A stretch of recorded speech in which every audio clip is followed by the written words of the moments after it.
आपका इस वीडियो में स्वागत है। आओ सुनो प्रेमचंद द्वारा लिखी कहानी सुहाग की साड़ी। ये थी प्रेमचंद द्वारा लिखी कहानी सुहाग की साड़ी। वीडियो में अंत तक बने रहने के लिए धन्यवाद। यह कहना भूल है कि दाम्पत्य सुख के लिए स्त्री पुरुष के स्वभाव में मेल होना आवश्यक है। श्रीमती गौरा और श्रीमान कुंवर रतन सिंह में कोई बात न मिलती थी। गौरा उदार थी, रतन सिंह पाई पाई को दांतों से धरते थे। वह हंसमुख थी, रतन सिंह चिंताशील थे। वह कुल मर्यादा पर जान देती थी, रतन सिंह इसे आडंबर समझते थे। उनके सामाजिक व्यवहार और विचार में भी घोर अंतर था। यहाँ उदारता की बाजी रतन सिंह के हाथ थी। गौरा को सहभोज से आपत्ति थी, विधवा विवाह से घृणा और अछूतों के प्रश्न से विरोध। रतन सिंह इन सभी व्यवस्थाओं के अनुमोदक थे। राजनीतिक विषयों में यह विभिन्नता और भी जटिल थी। गौरा वर्तमान स्थिति को अटल, अमर, अपरिहार्य समझती थी, इसलिए वह नरम गरम, कांग्रेस, स्वराज्य, होम रूल सभी से विरक्त थी। कहती, ये मुट्ठी भर पढ़े लिखे आदमी क्या बना लेंगे। रतन सिंह पक्के आशावादी थे। राजनीतिक सभा की पहली पंक्तियों में बैठने वाले, कर्म क्षेत्र में सबसे पहले कदम उठाने वाले, स्वदेश व्रतधारी और बहिष्कार के पूरे अनुयायी।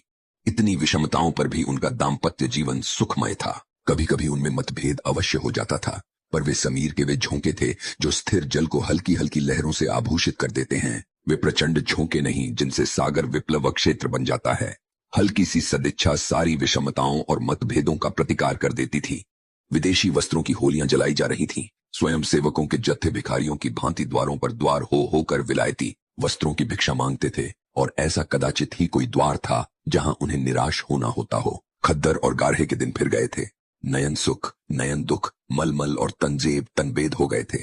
रतन सिंह ने आकर गौरा से कहा, लाओ अब सब विदेशी वस्त्र संदूक से निकाल दो, दे दूं। गौरा बोली, अरे तो इसी वक्त कोई साइत निकली जाती है, फिर कभी दे देना। रतन ने कहा, वाह, लोग द्वार पर आए कोलाहल मचा रहे हैं और तुम कहती हो फिर कभी दे देना। गौरा ने कहा, तो यह कुंजी लो, निकाल कर दे दो। मगर यह सब है बालकों का खेल। घर फूंकने से स्वराज्य न कभी मिला है और न मिलेगा। रतन ने कहा, मैंने कल ही तो इस विषय पर तुमसे घंटों से पच्ची की थी और उस समय तुम मुझसे सहमत हो गई थी। आज तुम फिर वही शंकाएं करने लगी। गौरा बोली, मैं तुम्हारे अप्रसन्न हो जाने के डर से चुप हो गई थी। रतन ने कहा, अच्छा, शंकाएं फिर कर लेना, इस समय जो करना है वह करो। गौरा बोली, लेकिन मेरे वस्त्र तो न लोगे ना। रतन बोले, सब देने होंगे।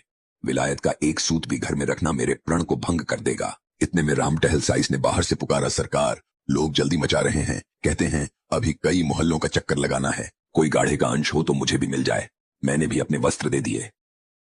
केसर मेहरी वस्त्रों की एक गठरी लेकर बाहर जाती हुई दिखाई दी। रतन सिंह ने पूछा, क्या तुम भी अपने वस्त्र देने जाती हो? केसर ने लजाते हुए कहा, हाँ सरकार, जब देश त्याग रहा है तो मैं कैसे पहनूं। रतन सिंह ने गौरा की ओर आदेशपूर्ण नेत्रों से देखा। अब वह विलंब न कर सकी। लज्जा से सिर झुकाए संदूक खोलकर वस्त्र निकालने लगी। एक संदूक खाली हो गया तो उसने दूसरा संदूक खोला। सबसे ऊपर एक सुंदर रेशमी सूट रखा हुआ था जो कुंवर साहब ने किसी अंग्रेजी कारखाने में सिलाया था। गौरा ने पूछा, क्या सूट भी निकाल दूं? रतन बोले, हाँ हाँ, इसे किस दिन के लिए रखोगी? गौरा बोली, यदि मैं यह जानती कि इतनी जल्दी हवा बदलेगी तो कभी यह सूट न बनवाने देती। सारे रुपए खून हो गए। रतन सिंह ने कुछ उत्तर न दिया। तब गौरा ने अपना संदूक खोला और जलन के मारे स्वदेशी विदेशी सभी वस्त्र निकाल निकाल कर फेंकने लगी। वह आवेश प्रवाह में आ गई। उनमें कितनी ही बहुमूल्य फैंसी जैकेट और साड़ियां थीं जिन्हें किसी समय पहनकर वह फूली न समाती थीं। उसके लिए तो उसे रतन सिंह से बार बार तकाजे करने पिड़ीडीडे थे, पर इस समय सबकी सब आंखों में खटक रही थीं। रतन सिंह उसके भावों को देख रहे थे। स्वदेशी वस्त्रों का निकाला जाना उन्हें अखर रहा था, पर इस समय चुप रहने ही में कुशल समझते थे। इस पर भी दो एक बार वाद विवाद की नौबत आ ही गई। एक बनारसी साड़ी के लिए तो वह विवाद कर बैठे। उसे गौरा के हाथों से छीन लेना चाहा, पर गौरा ने एक न मानी, निकाल ही फेंका। सहसा संदूक में से एक केसरिया रंग की तंजेब की साड़ी निकल आई जिस पर पक्के आंचल और पल्ले टंके हुए थे। गौरा ने उसे जल्दी से लेकर अपनी गोद में छिपा लिया। रतन सिंह ने पूछा, कैसी सादी है? गौरा बोली, कुछ नहीं, तंजेब की सादी है, आंचल पक्का है। रतन बोले, तंजेब की है तब तो जरूर ही विलायती होगी, उसे अलग क्यों रख लिया? क्या वह बनारसी सादियों से अच्छी है? गौरा बोली, अच्छी तो नहीं है, पर मैं इसे न दूंगी। रतन बोले, वाह, विलायती चीज को मैं न रखने दूंगा, लाओ इधर। गौरा बोली, नहीं, मेरी खातिर से इसे रहने दो। रतन बोले, तुमने मेरी खातिर से एक भी चीज न रखी, मैं क्यों तुम्हारी खातिर करूं? गौरा बोली, पैरों पर गिरती हूं, जिद न करो। रतन बोले, स्वदेशी सादियों में से जो चाहो रख लो, लेकिन इस विलायती चीज को मैं न रखने दूंगा। इसी वस्त्रों की बदौलत हम गुलाम बने। यह गुलामी का दाग मैं अब नहीं रख सकता। लाओ इधर। गौरा बोली, मैं इसे न दूंगी। एक बार नहीं 1000 बार कहती हूं कि न दूंगी। रतन बोले, मैं इसे लेकर रहूंगा। इस गुलामी के पटके को, इस दासत्व के बंधन को किसी तरह न रखूंगा। गौरा बोली, नाहक जिद करते हो। रतन बोले, आखिर तुमको इससे क्यों इतना प्रेम है? गौरा बोली, तुम तो बाल की खाल निकालने लगते हो। इतने वस्त्र नहीं हैं, एक साधी रख ही ली तो क्या? रतन बोले, तुमने अभी तक इन होलियों का आशय ही नहीं समझा। गौरा बोली, खूब समझती हूं। सब ढोंग है। 4 दिन में जोश ठंडा हो जाएगा। रतन बोले, तुम केवल इतना बतला दो कि यह साधी तुम्हें क्यों इतनी प्यारी है, तो शायद मैं मान जाऊं। गौरा बोली, यह मेरी सुहाग की साधी है। रतन जरा देर सोचकर बोले, तब तो मैं इसे कभी न रखूंगा। मैं विदेशी वस्त्र को यह शुभ स्थान नहीं दे सकता। इस पवित्र संस्कार का यह अपवित्र स्मृति चिन्ह घर में नहीं रख सकता। मैं इसे सबसे पहले होली की भेंट करूंगा। लोग कितने हतबुद्धि हो गए थे कि ऐसे शुभ कार्यों में भी विदेशी वस्तुओं का व्यवहार करने में संकोच न करते थे। मैं इसे अवश्य होली में दूंगा। गौरा बोली, कैसा अपशगुन मुंह से निकालते हो? रतन बोले, ऐसी सुहाग की साधी का घर में रखना ही अशकुन, अमंगल, अनिष्ट और अनर्थ है। गौरा बोली, यूं चाहे जबरदस्ती छीन ले जाओ, पर खुशी से न दूंगी। रतन बोले, तो फिर मैं जबरदस्ती ही करूंगा। मजबूरी है। यह कहकर वह लपके कि गौरा के हाथों से साधी छीन लूं। गौरा ने उसे मजबूती से धर लिया और रतन की ओर कातर नेत्रों से देखकर कहा, तुम्हें मेरे सिर की कसम। केसर मेहरी बोली, बहू जी की इच्छा है तो रहने दीजिए। रतन सिंह के बढ़े हुए हाथ रुक गए, मुख मलिन हो गया। उदास होकर बोले, मुझे अपना व्रत तोड़ना होगा। प्रतिज्ञा पत्र पर झूठे हस्ताक्षर करने होंगे। खैर यही सही। शाम हो गई थी। द्वार पर स्वयं सेवक गण शोर मचा रहे थे। कुंवर साहब जल्दी आइए, श्रीमती जी से भी कह दीजिए, हमारी प्रार्थना स्वीकार करें। बहुत देर हो रही है। उधर रतन सिंह असमंजस में थे कि प्रतिज्ञा पत्र पर कैसे हस्ताक्षर करूं। विदेशी वस्त्र घर में रखकर स्वदेशी व्रत का पालन क्यों कर होगा। आगे कदम बढ़ा चुका हूं, पीछे नहीं हट सकता। लेकिन प्रतिज्ञा का अक्षरशः पालन करना अभीष्ट भी तो नहीं, केवल उसके आशय पर लक्ष्य रहना चाहिए। इस विचार से मुझे प्रतिज्ञा पत्र पर हस्ताक्षर करने का पूरा अधिकार है। त्रिया हट के सामने किसी की नहीं चलती। यूं चाहूं तो एक ताने में काम निकल सकता है, पर उसे बहुत दुहक होगा। बहुत भावुक है। उसके भावों का आदर करना मेरा कर्तव्य है। गौरा भी चिंता में डूबी हुई थी। सुहाग की साधी सुहाग का चिन्ह है। उसे आग कितने अशकुन की बात है। ये कभी कभी बालकों की भांति जिद करने लगते हैं, अपनी धुन में किसी की सुनते नहीं। नाराज होते हैं तो मानो मुंह ही नहीं सीधा होता। लेकिन वे बेचारे भी तो अपने सिद्धांतों से मजबूर हैं।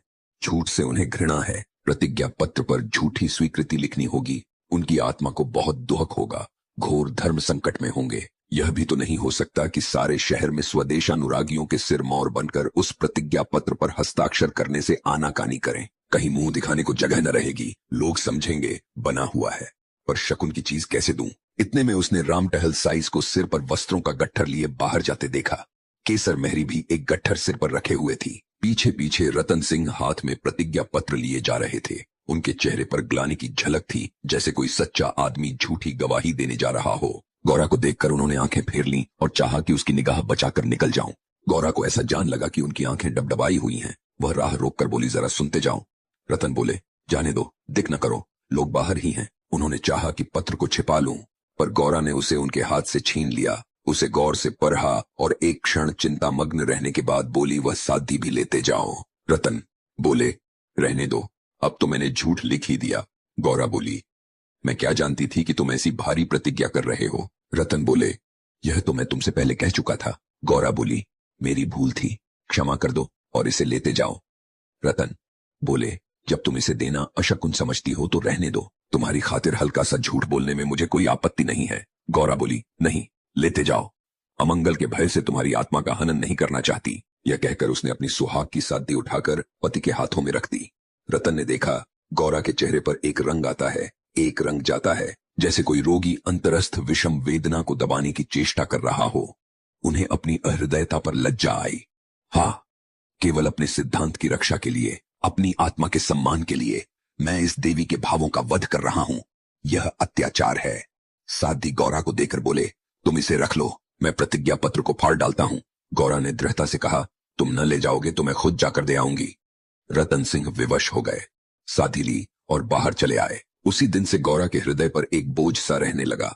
वह दिल बहलाने के लिए नाना उपाय करती, जलसों में भाग लेती, सैर करने जाती, मनोरंजक पुस्तकें पढ़ती, यहाँ तक कि कई बार नियम के विरुद्ध थिएटरों में भी गई। किसी प्रकार अमंगल कल्पना को शांत करना चाहती थी, पर यह आशंका एक मेघमंडल की भांति उसके हृदय पर छाई रहती थी। जब एक पूरा महीना गुजर गया और उसकी मानसिक वेदना दिनों दिन बढ़ती ही गई, तो कुंवर साहब ने उसे कुछ दिनों के लिए अपने इलाके पर ले जाने का निश्चय किया। उसका मन उन्हें उनके आदर्श प्रेम का नित्य तिरस्कार किया करता था। वह अक्सर देहातों में प्रचार का काम करने जाया करते थे, पर अब अपने गांवों से बाहर न जाते, या जाते तो संध्या तक जरूर लौट आते। उनकी एक दिन की देर, उनका साधारण सिर दर्द और जुकाम उसे अव्यवस्थित कर देते थे।